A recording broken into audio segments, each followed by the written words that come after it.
back end that's heavily inspired by the 911. At the front, the fenders are even more pronounced, again inspired by the 911.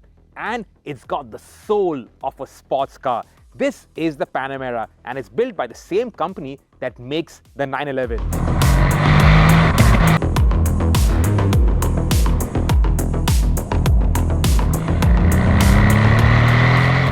This is the third generation of the Panamera. Now, it doesn't look too different from the second generation, though it is radically different from the first generation. That was no thing of beauty. This is Porsche's sports saloon. So it has to do sportiness, but it also has to do comfort. In fact, comfort was one of the key takeaways from all their customer research as to what customers wanted from the updated Panamera. So this is more comfortable, and it's got this radical new active ride system, which is what we're going to talk about very quickly. But in terms of styling, obviously you get new headlights, and these headlights, they really are a technical piece of marvel. So intricate, so much of detailing in the headlights. Like I said, the fenders are more pronounced, the bonnet line is lower, you have the new Porsche Crest, you have this intake out here, the bumpers obviously are new. In fact, all the panels except for the door skins are new on this third generation Panamera. But the platform is the same, the dimensions remain the same, wheelbase track, all of that remains the same. It's what's underneath that actually makes all the difference.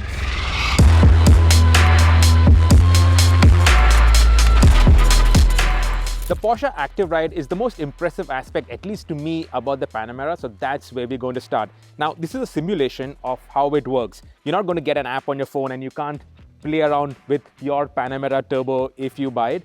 This active suspension is only available on the hybrids because it works off the system voltage, the 400 volt system. It's not got a 48 volt system unlike the earlier Active Ride or active suspension systems. In fact, this is fundamentally different. What it has is got a 2-valve damper and an electric pump. That electric pump generates the hydraulic pressure that's separate for rebound and damping, so that is independently governed. Now, in the comfort mode, what happens is regularly when you brake, the nose dips, right? But here, like a chopper, it actually lifts the nose when you're braking, and that reduces the sensations of those G-forces. Similarly, when you accelerate, you have the nose lifting. But here, when you accelerate, the nose actually dips to reduce again the sensations in the pit of your stomach and to make it more comfortable. So regularly, this is what's going to happen. Now, you're braking into the corner, the rear squats, the nose lifts, you turn into the corner, and the body leans into the corner like on a motorcycle. It's leaning into the corner, you're accelerating, the nose has dipped, and then once you're level, the body is level. Also, when you brake, the suspension goes down, and then when you lean into the corner, it further leans into the corner. At higher speeds, above 90, 100 kilometers per hour, it's on the lowest setting, and that's when you lean into the corner, accelerate, and then it all happens together. This system works at 13 Hertz, so 13 times per second, the suspension, it adjusts itself to the road conditions, and the idea is that the body remains level all the time and the wheels keep traveling basis the road conditions. So if there is a pothole, the wheel will go into the pothole. If there is a bump, the wheel will actually be pulled up into the suspension, and the body remains stable and flat. So this is how quickly the suspension reacts. It is really, really cool. And it can actually react quicker, but it's been done to actually reduce the speed so that it feels normal. Porsche's idea is that they don't want to disconnect the Panamera completely from the road surface. You need to still feel a little bit about the road surface. This is a Porsche after all. So to demonstrate how Active Ride works in the real world, we have a simulation here. So this is like a wavy road with bumps and potholes. We're going to go at it at 50 kilometers per hour, and that shows how the body stays stable, but the wheels keep moving basis what it reads off the road and how quickly the suspension responds to it. So we're going at 50, keeping it at 50.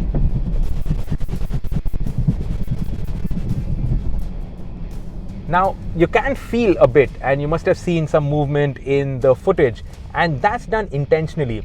Porsche's engineers say that the system is such that it can be set up to respond even quicker, but then that would take away all sensation of driving on the road. It would disconnect the car completely from the road. So the idea is that you get comfort, you don't get thrown around, but you also have some sort of connection to the road, because this is a Porsche after all. It needs to feel like a Porsche. So when you actually look at it from outside, that's actually quite wavy and quite bumpy, but on the inside you just feel a bit of it. So you know what you're driving over, but it always feels comfortable, and that's kind of remarkable if you ask me.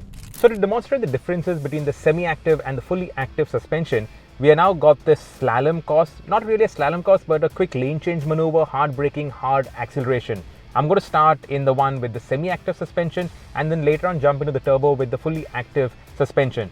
So we launch it, the nose lifts, lane change, you can feel the body movement, and then brake hard, and typical of any car, you have that strong nose dive. Of course, brilliant brakes, but you have that strong nose dive and you have those body movements. Now launch and brake. So left foot on the brake, right, launch, nose lifts, brake. So you have the same sensations of being held back against the seat belt, the G-forces, all of that is there. How different is the turbo with the active suspension? We'll find out now. And now a demonstration of how flat the suspension stays even while doing a rapid lane change maneuver. So we're going to do a launch control run in the turbo. Launch it hard. The nose does not lift. Lane change, and then brake hard. Braking hard also, the nose doesn't dip, and that's the active ride at work. We do another standing start and braking, launch it, and then braking hard. And it's not like the suspension is diving. Even when I launched it, the nose didn't lift. The body remained more or less flat. That's what active ride does. And that's the dramatic difference between the semi-active suspension on the regular Panamera.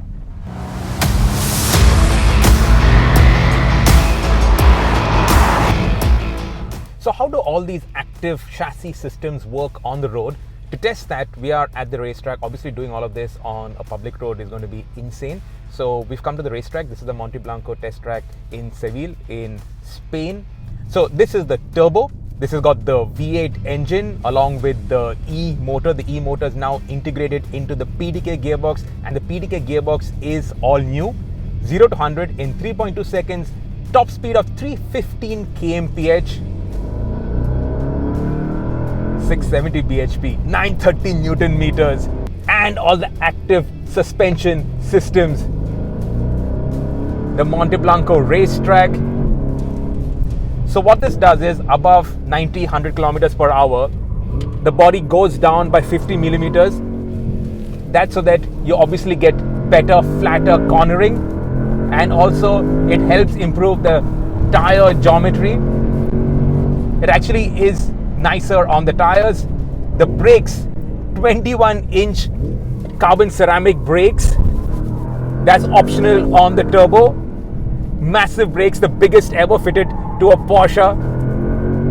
And the power, man.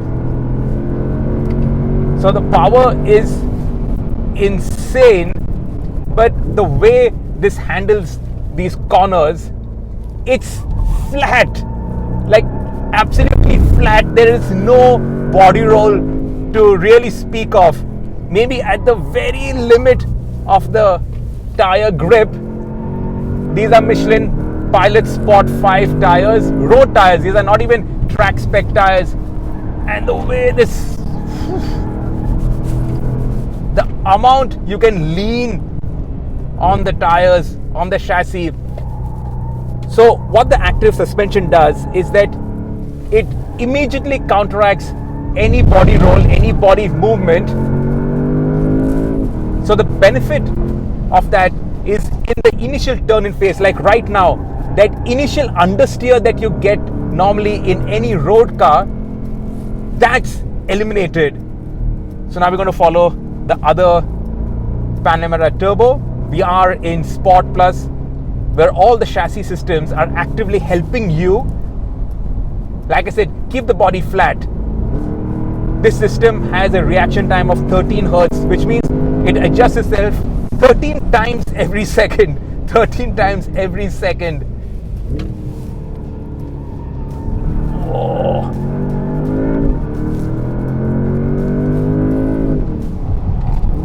The brakes are phenomenal, phenomenal bite. You can hear the tires screaming for help, but it just goes.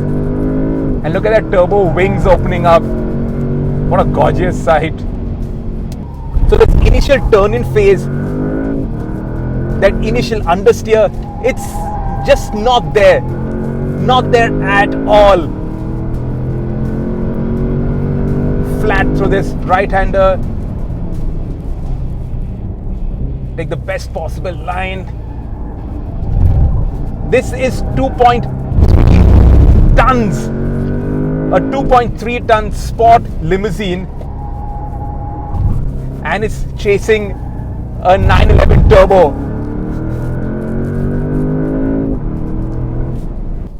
So, bad news. The turbo is not coming to India, not as of now. If you make enough noise in the comment section and genuine Porsche owners also make enough noise with their dealerships, they will bring the turbo. There is no reason why the turbo should not come. But at the start, we're only going to get the Panamera with the V6. And that's what we will jump into and do our road drive in. So we will talk to you about the car that's coming to India. But turbo, not as of now. Globally, there is also a Turbo S that is going to come. Turbo S obviously will have maybe 80, 100 more horsepower, even more phenomenal acceleration, more track bias tires, or at least more sporty rubber. So that's coming for sure. And I should also point out this PDK gearbox. This gearbox is a Porsche design. It's made by ZF, but it's a Porsche design, and it's only used in the Panamera, in the 911 Turbo, and also in the Bentley. Just these three model lines use the gearbox. They say this gearbox is almost twice as expensive as a regular 8-speed torque converter from ZF, but it's the gearbox that gives it that Porsche performance, that sport saloon performance.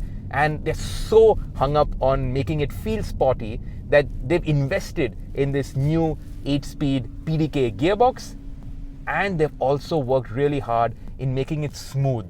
How smooth is it? That's something that we'll find out on the road, because here we've just been sending it.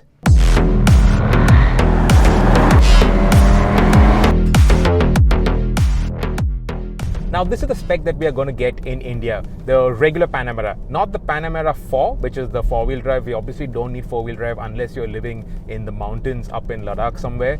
So we get the regular rear-wheel drive Panamera with the V6 engine. Now since we've been focusing so much on the suspension, I'll stick with that at the start of this road drive.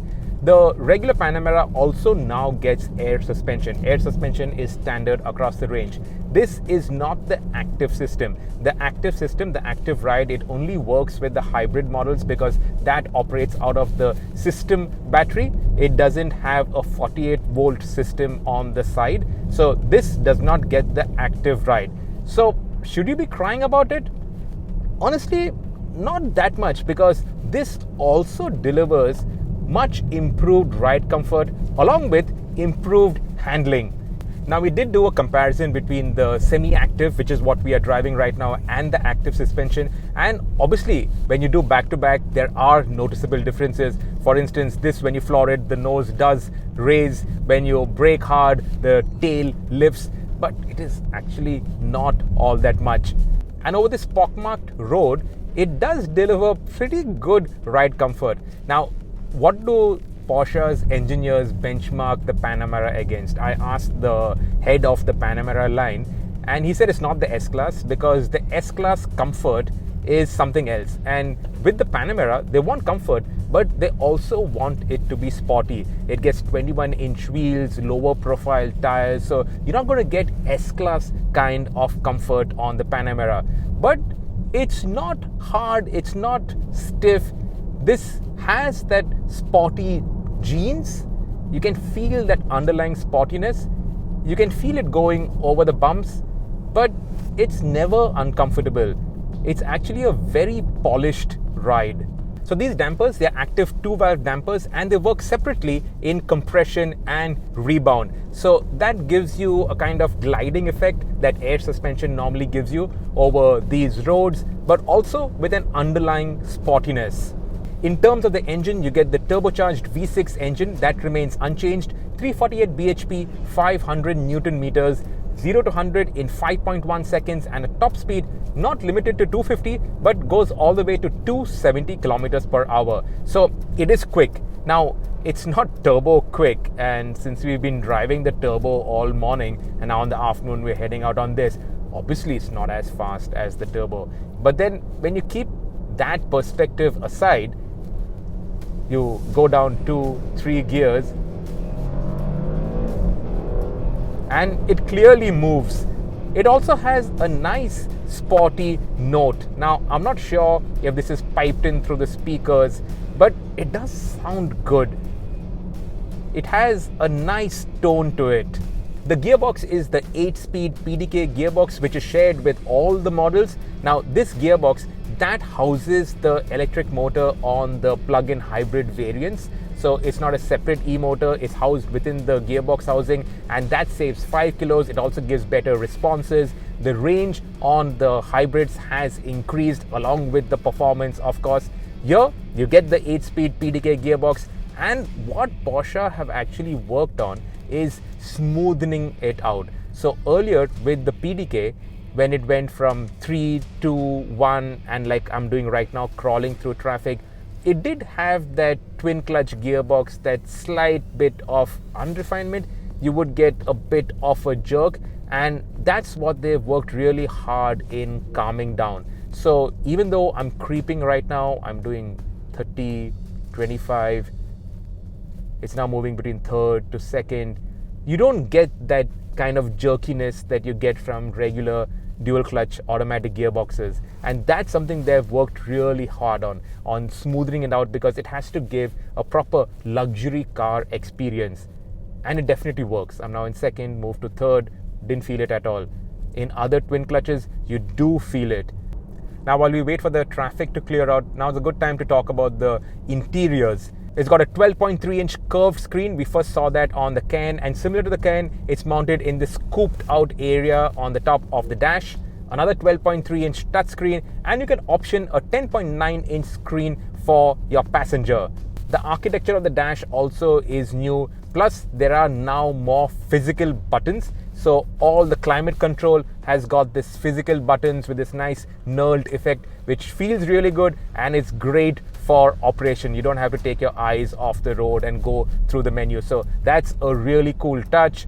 Another cool touch is that the wireless charger, that's a higher power wireless charger, and that compartment is cooled so your phone doesn't get too hot and cut out. So again, that's another nice touch. You obviously have the drive mode selector on the steering wheel. The steering wheel, like all Porsches, not too thin, not too fat, just perfect. And it does deliver a very nice tactile feel. In fact, Porsche, they tune their EPAS systems the best. Nobody does it as well as Porsche does. Actually, going over these bumps, you can feel it, but it's not stiff. It's actually pretty good. I must jump into the rear seat and talk about that also, because Panamera owners also sit in the back seat. With the active ride, you also have this comfort access function where the suspension lifts by 55 millimeters, and that happens in 1 second. So it makes egress and ingress easier. And space at the back is actually pretty good. Now, the front seat is adjusted to my driving position, and I have, 4-5 inches of free knee room. I can tuck in my toes under the front seat. There is actually a nice headrest cushion, so that's sort of like the S-Class, really nice. Some versions have a sunroof, but that's only at the front. It's not a panoramic sunroof, so at the back you'll always have the roof.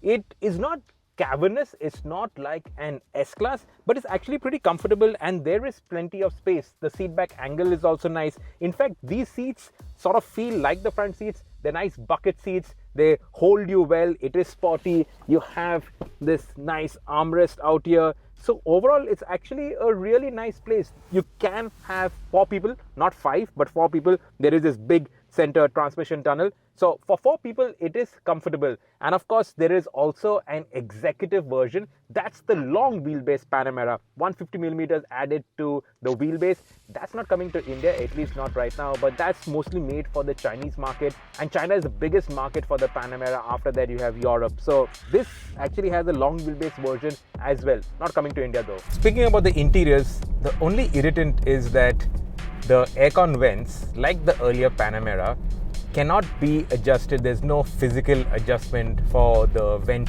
direction. And now it's for all the 4 vents. Earlier on the Panamera, at least the side vents, you could adjust it and point it towards you. But now you have to go into the climate menu and then adjust the aircon vent direction. And of course, you can change it between strong and soft. So soft is diffused, but you have to go to the climate menu and then using the touchscreen adjust the direction that the vents point at, which I would have preferred physical sliders, but I guess they've also tried to clear up the clutter and make it look much cooler, and it does look cooler, no two ways about that. For us Indians, it's got a sunroof. Rejoice! The regular Panamera weighs just a shade under 2 tons. In fact, that is very competitive weight, because when you look at it, look at the size of this thing, you would think that it is far heavier, but actually it's not. Just under 2 tons. And it doesn't feel heavy. You drive it on the road, it has got that agility, that kind of agile responsiveness that you'd expect from a sporty car. And this is actually a luxury car in the same breath. Right, time to give it some beans. It's quick, not shatteringly quick, but it's quick. But make some noise in the comments and ask Porsche to bring the turbo to India and the higher horsepower engines, the V8s, to India. Of course, this is no 911. A 911 is smaller, more agile, more nimble. But for a 4-seater, just last evening when we were talking to the engineers, we were discussing what Porsche would have benchmarked the Panamera against. And honestly, what do they benchmark it against? There is no direct rival to the Panamera. Nothing really competes with this. Nothing does such extreme levels of sportiness, because what we did at the racetrack is kind of extreme sporty. So it does that sportiness, plus it can go over these bumpy Spanish roads without a problem. A proper 4-seater 911. That's what their marketing guys say, so I hate to use that term, but this really is now a proper 4-seater 911.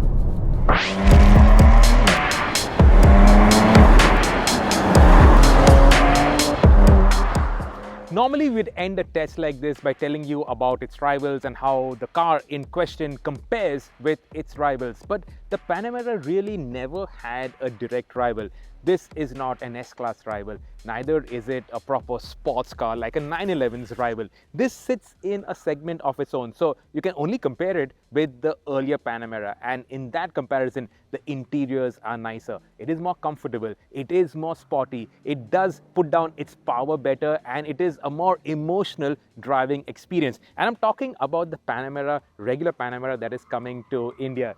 In case of the turbo, now with the active ride, it is absolutely phenomenal, and I use that words really carefully. The speed at which the suspension responds to the road conditions, to what you're doing, to the style that you're driving it at, and to keep you comfortable. For instance, raising the nose while you brake, lifting the tail, it's unreal. It really takes some time to soak it all in. So this is not coming to India as of now, but there's nothing stopping it, and I'm sure it will be coming to India very soon. So first we get the Panamera. We don't know the prices, but expect it to go up by 10 to 15%. And of course, you get more standard equipment. For instance, air suspension is now standard on the base Panamera. So out and out, this clearly is a sporty car, it is a comfortable car, it does the best of all worlds. This is a 911 that can seat 4 people, and as much as I hate to say that because it sounds like something that the marketing team has dreamed of, this really is that. It's actually pretty phenomenal.